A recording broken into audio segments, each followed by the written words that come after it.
welcome to a very hot, sweaty day in April when all of a sudden a heatwave has struck England. Not gonna lie, I am a little bit sweltering. Surprising because I was just in Venice, as you've just seen, and it was cooler there than here, which is wild. What's happened to the world? I don't know. But anyway, sunny outside, beautiful blue skies means it's the perfect opportunity for spending all my time outside reading, and especially reading by the river, which is just beautiful, aesthetic, romanticize your life kind of situations. Love it. What better book selections than my dear old queer YA romances? Yes, that's right.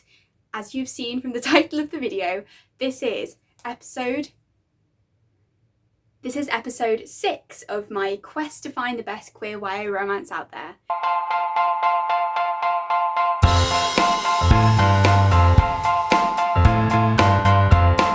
And I've got to say, it's been a wild ride so far. Some ups, some downs. Here's the current tournament bracket. As you can see, there have been several, surprise winners, several solid choices. And I'm very excited to see what this pairing will bring, because they both are pretty high in my estimation. The first of this pairing is Aristotle and Dante Discover the Secrets of the Universe by Benjamin Alire Sáenz.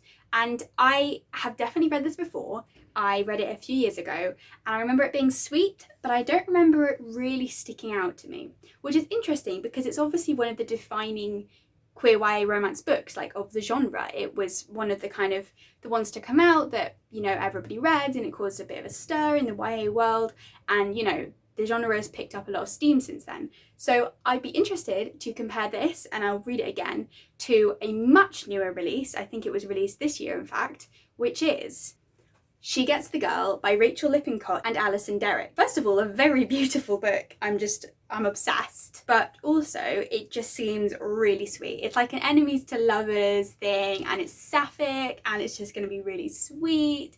And I'm just so excited. Like, I'm honestly filming the intro to this video so I can start reading this because I really want to. I just picked it up at the bookshop today, so excited. And I will tell you everything I think, of course.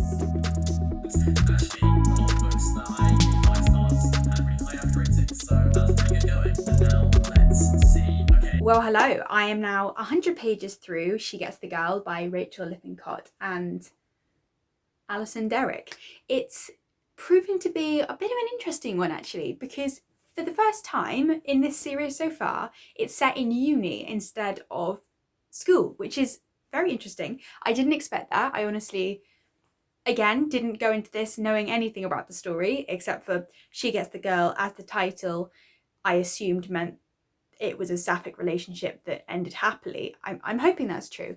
But it is in fact set at a university when two girls desperately choose to go to the same university, and they're in their freshman year, and this is them just starting college. It's in the USA, so college, and meeting and really not getting along, and I suspect it's going to be an enemies to lovers romance, because at the moment it's transpires that the story is about them having mutually met this other girl who was interested in Alex, who's like really confident, really kind of cool, very flirtatious, but is trying to prove that she can stay true to her girlfriend. And then there's also Molly, who is much more shy, very quiet, and is really worried that she's going to go through college in the same way she did high school, which is with very few friends and feeling unable to put herself out there. But Molly went to high school with this girl Cora and has been into Cora this whole time, but hasn't been able to kind of do anything about it because of her anxiety. So because Cora is clearly interested in Alex proposes, oh, how about I get you with Cora? How about I help you? How about we kind of work collaboratively on this to get Molly with Cora? But of course, I suspect that this is all going to just be time spent together, bonding. There's going to be antics, I'm sure. They're going to realise Cora isn't right for either of them. I don't know. But so far, it's shaping up to be genuinely good, except for the fact that one of the main characters once again has like an abusive household. In this case, Alex's mother is an alcoholic and is clearly being a very bad parent. So it's striking me as quite similar to other stories where there's one of the pair who kind of comes from a very secure and stable family background, and the other really, really doesn't. And there's a contrast drawn there, but usually it ends up with sometimes what I think can be overly dramatized scenarios where, in order to draw that contrast, a very, very bad family background is given to one of the characters. I don't know if that makes sense, but yeah, I don't know. That might just be me reading too much into things. Also, I literally just read Some Girls Do by Jennifer Dugan, which is not part of this series, and it was the same story. One of the girls, good family, the other, very horrible mama. Maybe it's just because that parallel is like immediately obvious since I just finished Some Girls Do and now I'm reading She Gets the Girl. Aside from that, I'm not sure I like immediately love either of the characters yet. Like Alex and Molly are kind of both abrasive for different reasons. Alex because she's really uncaring and is just clearly really not very nice at this point. But then also Molly, who to an almost kind of unsympathetic extent is like really shy and quiet and unable to kind of get herself out there realistically for the anxiety I'm sure she has, but it's also frustrating to read, you know, as the reader. So I'm really looking forward to them growing as characters and, you know, coming together and hopefully both of them kind of realizing new avenues within themselves so as to become better people. So I'm really hoping that's where the story goes. And also I'm just really happy it's set at uni. I love a good uni story because, you know, that's what I do.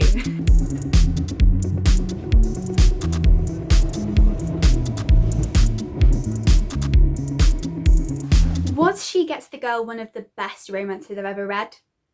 Yes. And I'm going to tell you more because, folks, that was truly just excellent. I loved it.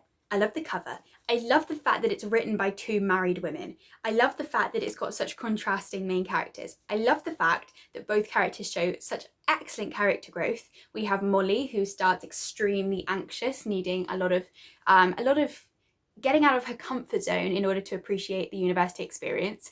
And you have Alex, who is just a troublesome commitment phobe who really needs to kind of delve deeper into her own emotions and fear of attachment.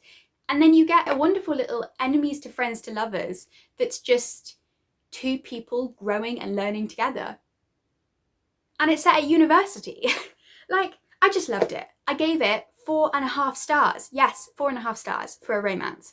I loved it. Interestingly, a friend of mine just read it and they said that they didn't really like it, which is interesting. They said that they weren't so sure if they read anything inherently romantic in the story. It didn't seem like there was much more there than friendship.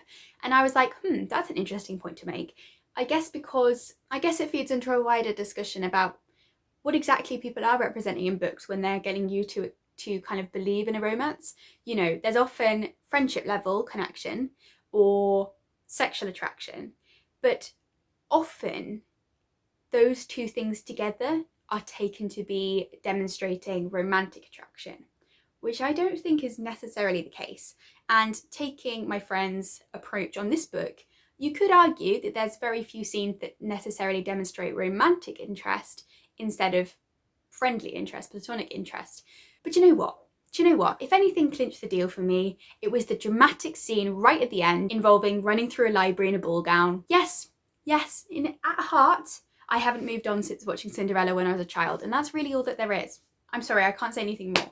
God, this book was just so much better than Some Girls Do, the one I just read like for randoms before. It's just two people who are, first of all, not abhorrent, second of all, who are genuinely interesting and show that they have self-reflection and depth and hobbies and interests and other plots going on. And it was just great. I especially loved the way that, again, could be read as friendship, could be read as romantic. In my mind, it did seem romantic. I just love their banter. Like Alex and Molly, great pair. They work really well as friends and they work really well as lovers. And I think that that's crucial. That's something I've said before in previous books, like The Henna Wars, is that I find it really hard to believe in romances where they don't demonstrate them as good friends, because at the end of the day, what can a relationship be based on apart from an inherent emotional connection, a friendship? Lust is not going to maintain a relationship. So I think it's really crucial that you have those moments of just showing them as two people who work together, who get along, who have fun. And this book definitely did that. I loved Alex's sort of pseudo-parental relationship with her boss in the food truck.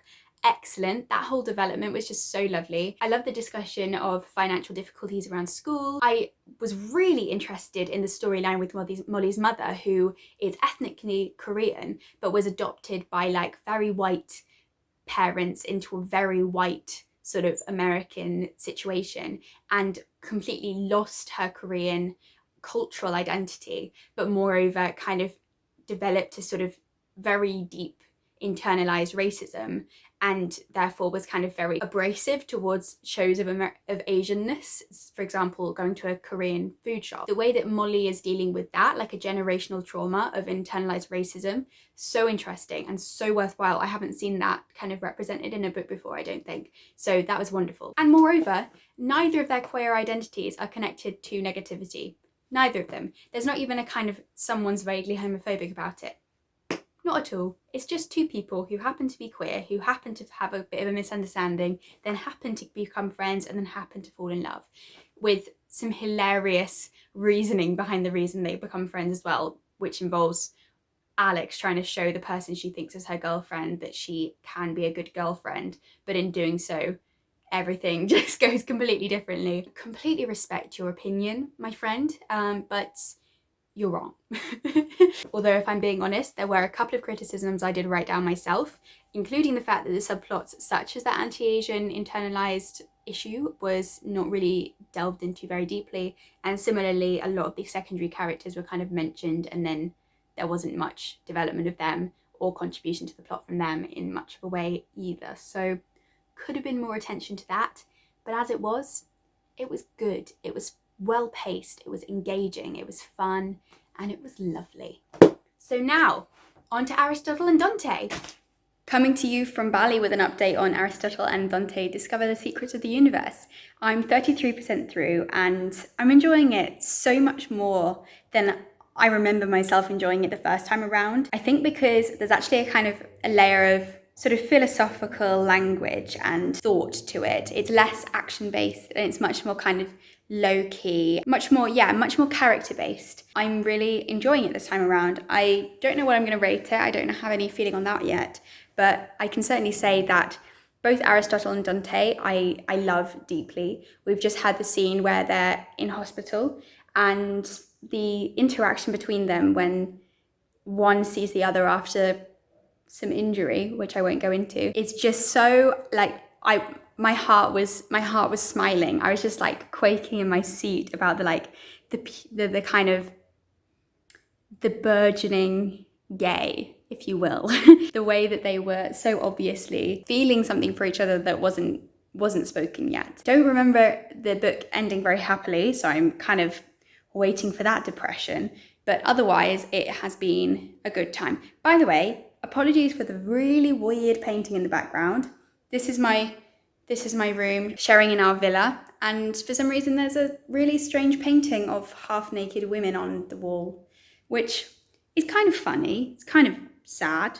But yes, I'll come back to you with more ideas about Aristotle and Dante later.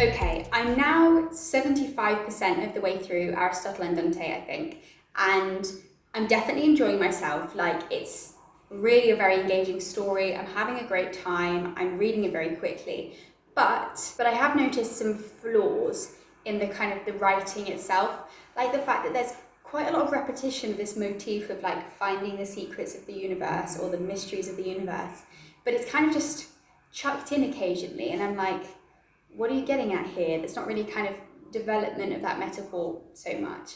And moreover, we're not really shown characters or shown things. We're very explicitly told a lot of the story through dialogue specifically, where, you know, people say to Aristotle, oh, you're so inscrutable, wow, you're so sarcastic, when will you take things seriously? All these kind of things. And it's like, okay, so this might be true, this might be truly what his character is like, But why is it that we can only get that information from the dialogue of others? Like, why isn't there properly shown the behaviours and actions of his that kind of might truly demonstrate who he is? You know, there's not really anything of that. Something weird is happening in the background. Sorry if you can hear all manner of things. I'm, you know, excited to finish it. I'm seeing how the vibes go, because right now I'm getting Aristotle is in deep denial about being gay or whatever. Dante is being a bit forward, but he's also being very open and like individual, and I do like it. And they kind of just come back together after some time apart, and I'm excited to see where it goes. I hope it develops properly, but I also don't recall this book having anything truly a queer romance. You know, it's queer and there's suggestions of romance, but it's not a queer romance in the way that I hope it will be, and we'll see how that goes.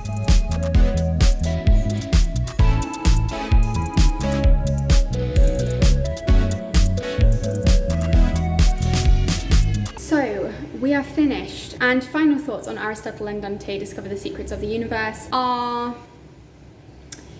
yeah, pretty much as I said in the last clip. I enjoyed it more than I thought I would from memory of the previous time I read it, but I certainly didn't think it was excellent writing and storytelling, and I really think it would have had nowhere near as much success if it weren't for the fact that it happened to be one of the earliest that was released. I think as it goes, queer YA genre, it's not top tier, it's barely even average, and I ended up giving it, what did I give it?